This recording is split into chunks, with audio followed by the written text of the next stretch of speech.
Hello, welcome to V7 spotlight focus. ఈరోజు మనం తిరుచానూరులోని శ్రీ సూర్యనారాయణ స్వామి ఆలయంలో ఉన్నాము. సూర్యుడు సమస్త లోకాలకు వెలుగులు ప్రసాదించే దైవం. అలాగే మన కంటికి కనిపించే ఏకైక దైవం ఆ సూర్య భగవానుడే. తిరుమల శ్రీవారిని దర్శించుకున్న భక్తులు అటు తర్వాత తిరుచానూరుకి వచ్చి ఇక్కడ పద్మావతి అమ్మవారిని దర్శించుకున్న తరువాత శ్రీ సూర్యనారాయణ మూర్తిని దర్శించుకోవడం ఆనవాయితీగా వస్తుంది. విష్ణువు అలంకార ప్రియుడు అంటారు, శివుడు అభిషేక ప్రియుడు, అలాగే సూర్యనారాయణ మూర్తి నమస్కార ప్రియుడు. మనస్ఫూర్తిగా నమస్కరిస్తే చాలు ఆ భగవంతుని కృప మనపై ఉంటుందంటారు. మరి అలాంటి సూర్యనారాయణ మూర్తి కొలువైన ఈ క్షేత్రంలో ఆలయ విశిష్టత గురించి తెలుసుకునే ప్రయత్నం చేస్తాం, రండి. ఇప్పుడు ఇక్కడ మనతో పాటు భక్తులు ఉన్నారు, వాళ్ళని అడిగి మరిన్ని విషయాలు తెలుసుకుందాం. నమస్తే స్వామి. నమస్తే. మీరు ఇక్కడికి వస్తుంటారా ప్రతిసారి? ప్రతి ఆదివారం అభిషేకం వస్తున్నాము. ఓం నమో వెంకటేశయ్య. ఈ సూర్యనారాయణ స్వామి గుడి తిరుచానూరులో అమ్మవారి గుడికి పక్కన ఉంది కాబట్టి ప్రపంచంలో ఎక్కడ ఇక్కడ లేని విధంగా జరుగుతుంది. ప్రతి ఆదివారం అభిషేకం జరుగుతుంది, ప్రతి ఆదివారం వాహనం జరుగుతుంది. ఇక్కడ ముందుగానే తమిళనాడు, ఆంధ్ర, కర్ణాటక అన్ని స్టేట్ల నుంచి వచ్చి ముందు రోజు ఆధార్ కార్డు ఇచ్చి టికెట్ కోసం అప్లై చేసుకుంటారు. అది కొంతమంది దొరుకుతుంది, దొరకని వాళ్ళు ఇక్కడే ఒక రోజు ఉండి వారం రోజులు ఉండి కూడా అభిషేకం చూసుకొని పోతారు. ఇక్కడికి వచ్చిన వాళ్ళకందరికీ అనారోగ్యంగా వచ్చిన వాళ్ళు ఆరోగ్యంగా పోతున్నారు. పెళ్లి కాని వాళ్ళకి పెళ్ళి అవుతుంది, పిల్లలు పుట్టిన వాళ్ళకి పిల్లలు పుడతారు, సూర్యుని వెలుగులాగా వెలుగుతున్నారు. ఇక్కడికి వచ్చిన వాళ్ళందరికీ జయం జరుగుతున్నది. అదేవిధంగా అమ్మవారు ఆకాశరాజు కూతురు అలివేల మంగమ్మ, ఆమె దగ్గరికి వచ్చిపోయిన వాళ్ళకి కూడా అన్ని జయం జరుగుతున్నది. అన్నిటికన్నా పవర్ సూర్యనారాయణ స్వామి. ఈయన వెలుగు లేనిది ప్రపంచమే లేదు. ప్రతి రోజు వెలుగునిస్తున్నారు. సూర్యుడు ఉదయించేటప్పటి నుంచి అస్తమించే వరకు ఎంతోమందికి ప్రాణప్రతిష్ఠ జరుగుతుంది. అనారోగ్యాలకు ఆరోగ్యంగా వస్తున్నాయి. అన్ని పిండి పదార్థాలు కానీ, పండు కానీ, పూలు కానీ అన్ని సూర్యుని వెలుగు లేకపోతే ఏది రాదు. ఆయన వెలుగులాగా ఉండాలని ప్రపంచం అంతా లోక కళ్యాణం కోసము అన్ని జయం జరగాలనేసి తెలియని భక్తులు కూడా తెలియజేస్తున్నాము. ఇక్కడికి వచ్చి ఎక్కడెక్కడి నుంచో వచ్చి కూడా శనివారం వచ్చి తెల్లారితో వచ్చి వాళ్ళ ఆధార్ కార్డు ఇచ్చి టికెట్ తీసుకుంటారు. ఆదివారం తెల్లారితో అభిషేకం చూసుకొని పోతారు. అభిషేకం చూసిన వెంటనే అమ్మవారి దర్శనం చేసుకొని పోతారు. మధ్యాహ్నం ఇక్కడే అన్నదానం భోజనం భోంచేయచ్చు, ఫ్రీగానే భోజనం భోంచేసుకో. మొక్కుబడిన వాళ్ళకి గుండుగాడ కొట్టుకొని పోవచ్చు, ఫ్రీగానే అన్నీ ఉచితంగా చేస్తారు వెంకటేశ్వర దయ వల్ల. అందువల్ల సూర్యుని వెలుగులాగా వెలగాలని ఓం నారాయణాయ విద్మే వాసే ధీమహి తన్నో ప్రసాద కాంతాయ కళ్యాణిదే శ్రీ వెంకటేశ్వర శ్రీనివాసాయ మంగళం. ప్రపంచానికి వెలుగునిచ్చే ఆయన సూర్యుడు మహానుభావం కాబట్టి ప్రపంచానికంతా భక్తులకి ఒక శ్లోకం చెప్తున్నాను. ప్రపంచం అంతా 4 లైన్లో ఉన్నది. ధనాని భూమౌ పచివచ్చ గోష్ఠే నారీ గృహద్వారి జనశ్మశానే దేహచ్చి తాయాం పరలోక మార్గే కర్మాను గోగచితి జీవ ఏకహ. ఇక్కడికి వచ్చి అభిషేకం చేసుకొని గోవింద అనే గోమాతకు అంత అభిషేకం పెట్టేసి అది తినేసినాక అమ్మవారి దర్శనం చేసుకొని పోతారు. ఆ తీర్థం కోనేట్లో తీర్థం చల్లుకొని పోతారు. అన్నీ శుభం జరుగుతాయన్నమాట. ఆ విధంగా ప్రపంచంలో ఉండే భక్తులందరూ భగవంతుని భక్తులు. అదేవిధంగా సర్వజన సుఖినో భవంతు, అన్నీ జయం జరుగుతాయి. అందువల్ల అన్నీ మంచి జరగాలనేసి నాకు ఈ అవకాశం ఇచ్చిన V7 టీవీకి వాళ్ళ MD గారికి అందరికీ నా నమస్కారములు. విన్నారు కదా, సూర్యునికి మరొక పేరుంది, ఆరోగ్య ప్రదాత. అంటే ఎవరికైనా అనారోగ్య సమస్యలు ఉంటే ఇక్కడికి వచ్చి ఆదివారం అభిషేకం చేసుకుంటే వాళ్ళకి ఆ అనారోగ్య సమస్యలు తీరి నిండు నూరేళ్లు సుఖ సంతోషాలతో అష్టైశ్వర్యాలతో ఉంటారని ప్రసిద్ధి. మన ఉమ్మడి చిత్తూరు జిల్లాలోనే ఉన్న ఏకైక సూర్య దేవాలయం ఇక్కడ తిరుచానూరులో ఉన్న శ్రీ సూర్యనారాయణ స్వామి దేవాలయం.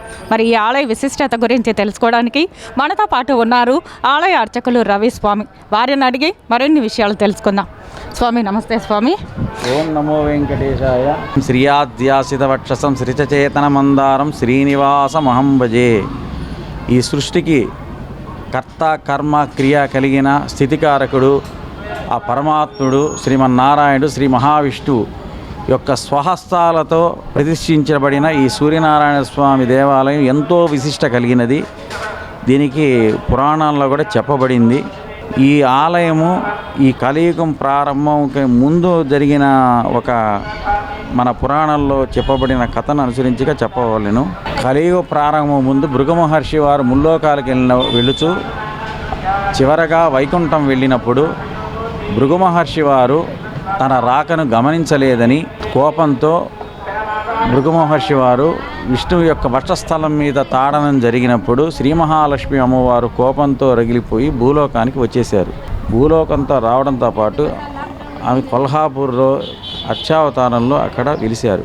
మహాలక్ష్మి రాక కోసం శ్రీ మహావిష్ణువు కూడా లోక కళ్యాణార్థం కలియుగం ఏర్పడటకు గాను లోక కళ్యాణార్థం శ్రీ మహావిష్ణువు కూడా భూలోకానికి చేరుకున్నారు. వైకుంఠం నుంచి భూలోకానికి వచ్చారు. వచ్చిన తర్వాత మహాలక్ష్మి అమ్మవారి కోసం తిరుగుతూ పలు చోట్ల తిరుగుతూ కొల్హాపూర్లో అమ్మవారు అర్చావతారంలో వెలిశారని చెప్పి తెలిసి 12 సంవత్సరాలు తపస్సు చేశారు ఆమె కోసం. 13వ సంవత్సరమున ఇక్కడ ఈ తిరుచానూరు యందు పద్మ సరోవరంలో అమ్మవారు ఉన్నదని తెలుసుకొని ఆమె రాక కోసము తన యొక్క శక్తిని తీసి శ్రీ సూర్యనారాయణ స్వామిని ప్రతిష్ఠించారు. ప్రతిష్ఠించిన తర్వాత ఆ తర్వాత సూర్యకిరణాలు పద్మ సరోవరంలో పడి అమ్మవారు బయటకు వస్తారు. బయటకు వచ్చిన తర్వాత అమ్మవారిని చూసి సంతోషపడి ఆ తర్వాత స్వామివారు శ్రీనివాస మంగాపురంలో గల శ్రీవారి మెట్టు మార్గం ద్వారా నడుచుకొని వెళ్ళి తిరుమలలో అర్చావతారంగా స్వయంభూగా వెంకటేశ్వర స్వామిగా వెలిశారు. అంతవరకు కూడా శ్రీ మహావిష్ణువు కానీ ఆయన తపస్సు ఆచరించడం కానీ ఇక్కడ సూర్యనారాయణ స్వామిని ప్రతిష్ఠించడం కానీ కూడా శ్రీ మహావిష్ణువు రూపంలోనే ఉన్నారు. వెంకటేశ్వర స్వామి అవతారం దాల్చలేదు. చివరగా అమ్మవారు వచ్చిన తర్వాతనే కార్తీక శుద్ధ పంచమి, తమిళ కార్తీక మాసం శుద్ధ పంచమి ఉత్తరాషాఢ నక్షత్రం రోజు పద్మావతి అమ్మవారు బయటకు వచ్చారు. అందుకనే ప్రతి సంవత్సరం కూడా కార్తీక మాసము బ్రహ్మోత్సవాలలో చివరి రోజైన పంచమి తీర్థం అంతటి విశిష్టత ఏర్పడింది, అంతటి విశేషంగా జరుపుతారు.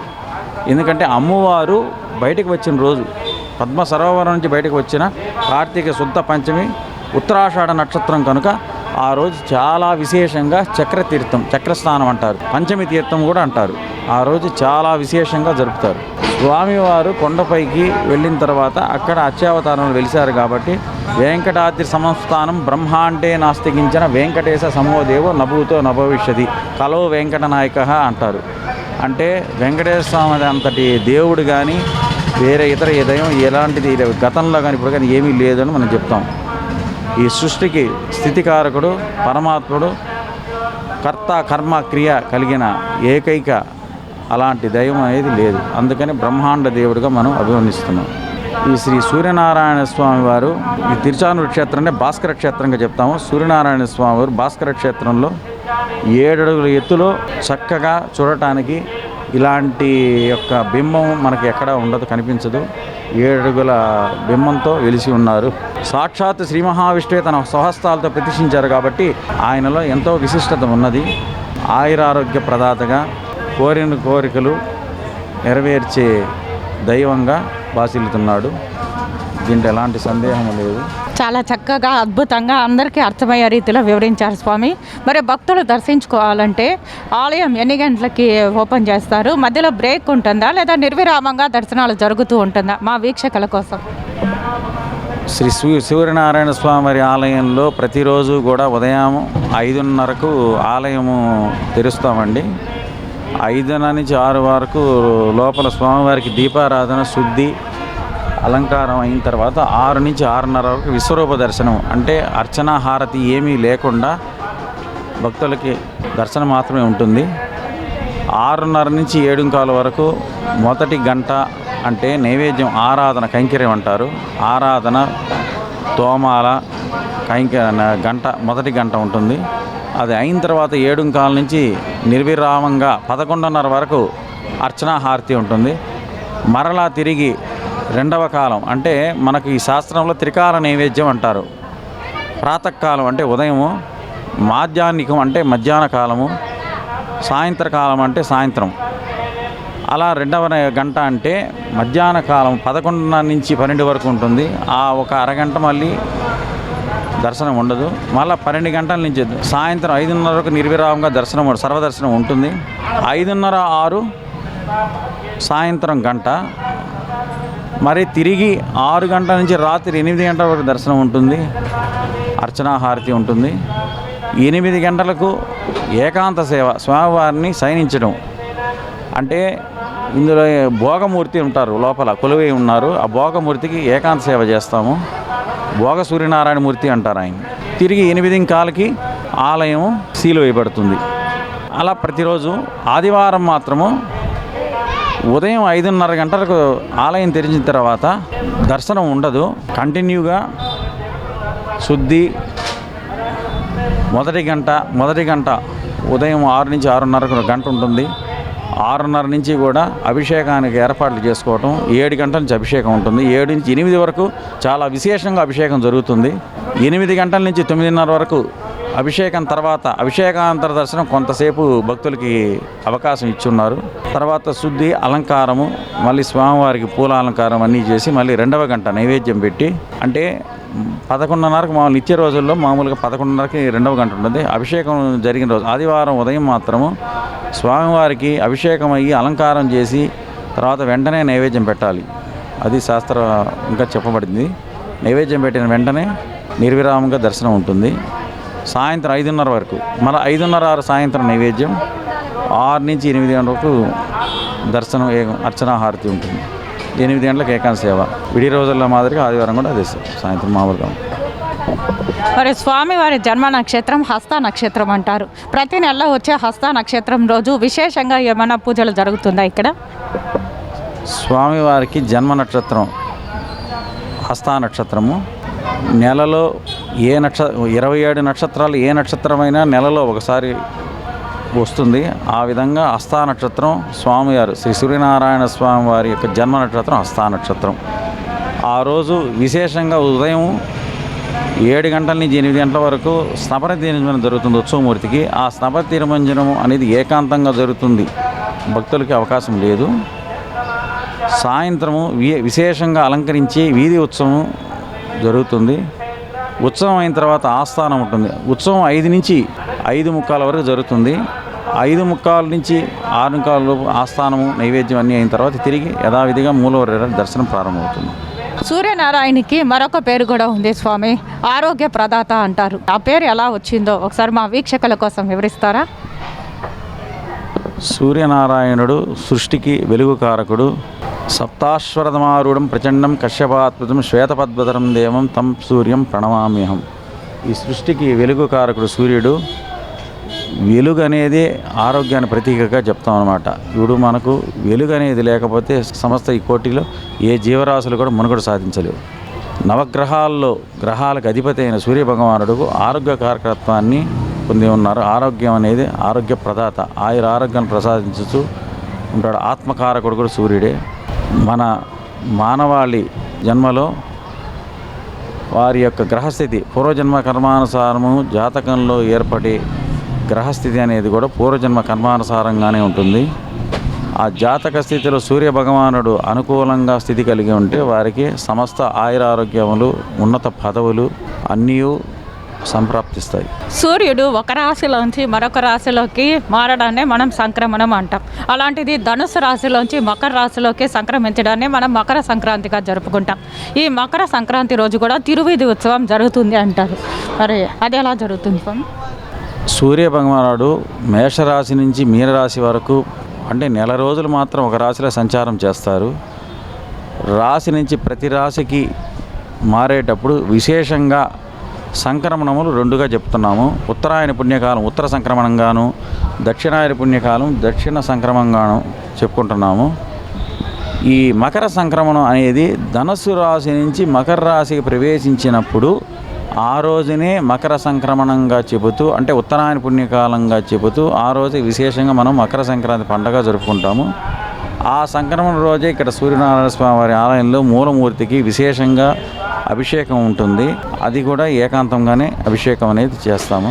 సాయంత్రం విశేషంగా ఉత్సవమూర్తికి అలంకారం చేసి వీధి ఉత్సవం ఘనంగా నిర్వహిస్తాం. దక్షిణాయన పుణ్యకాలం కూడా ఉదయం మూల విరాట్కి అభిషేకం చేసి సాయంత్రం ఉత్సవమూర్తికి విశేషంగా అలంకరించి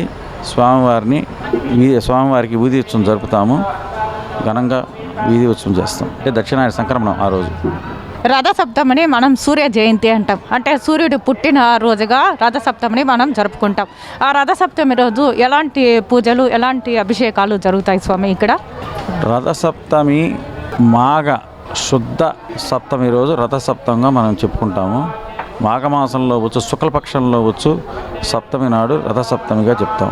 ఈ రథసప్తమి రోజు వేకువజాముని 2 గంటలకే ఆలయం తెరిచి స్వామివారికి చేయవలసిన కార్యక్రమం అన్నీ కూడా ముందు రోజు నుంచే, ఉత్సవమూర్తికి అలంకారం అయితేనే అన్నీ కూడా ముందు రోజు నుంచే చేస్తాము.